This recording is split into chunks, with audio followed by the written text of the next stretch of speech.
অভিজ্ঞতা শেয়ার করি, কারণ অলরেডি শাকিল ভাইরা তো যেটাই হয়েছে সেটার জন্য আইনি পদক্ষেপ নিবে। সুরঙ্গ সময় আমরা যখন আসলে 5 জনকে অ্যারেস্ট করেছিলাম, তারপরে তারা তো জেলে চলে গিয়েছিল, 5 জন ছেলে অ্যারেস্ট হয়েছিল, এর মধ্যে 2 জন পাইরেসি করেছিল আর বাকিরা শেয়ার দিয়েছিল আসলে।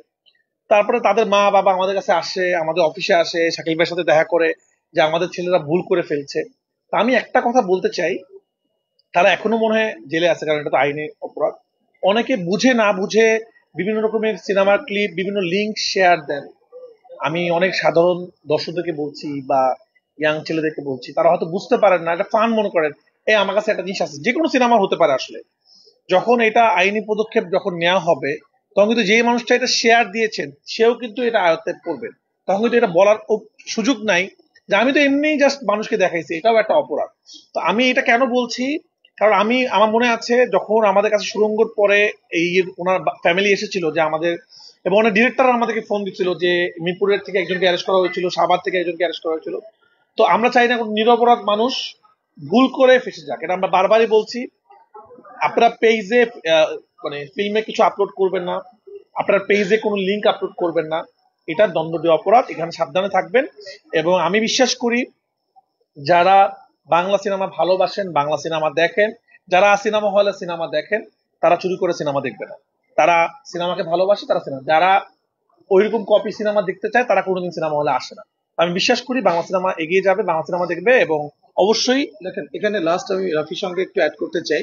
রাফি ইজ কারেক্ট যে এই সিনেমাটা বারবার রাফিও বলছে, আমরাও বলতে চাই দর্শককে, ও দর্শকও জানে যে এভাবে উপচে পড়া ভিড় এবং একটা টিকিটও পাওয়া যাচ্ছে না, আগামী 2-3 দিনের টিকিটও নাই, তার মানে তো দর্শক এই হল এক্সপিরিয়েন্সটা চায়।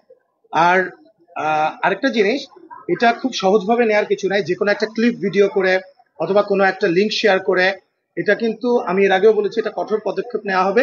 আমরা যে শুধু মুখে কথা বলার জন্য বলি না, এটা আমরা সুরঙ্গ সময় প্রমাণ করেছি। এবার 5 জন না 10 জন 20 জন অ্যারেস্টেড হবে যদি প্রয়োজন হয়। আর আপনি যেটা কথা বললেন সেটা রুট কজও আমরা খুঁজে বের করেছি।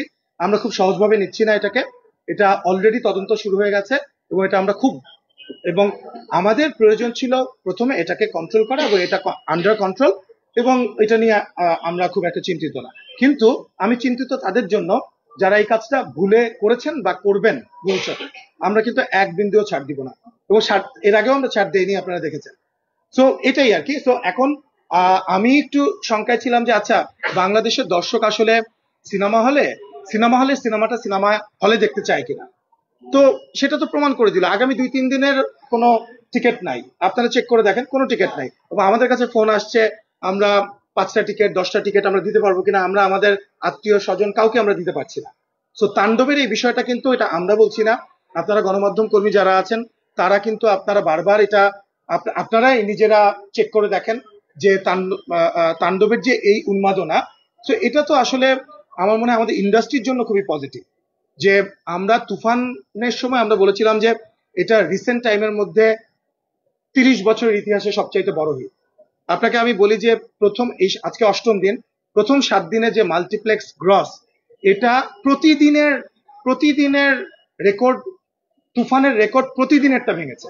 প্রথম দিন, দ্বিতীয় দিন, তৃতীয় দিন, এমনকি গতকালকে আপনারা জানেন যে 80 লাখ টাকা মাল্টিপ্লেক্সের গ্রস, যেটা বাংলাদেশের ইতিহাসে সমসাময়িক কালে কখনো হয়নি। তো এটা দিয়ে তো দর্শকই তো জবাব দিয়ে দিচ্ছে, তাই না? মজার ব্যাপার শাকিল ভাই,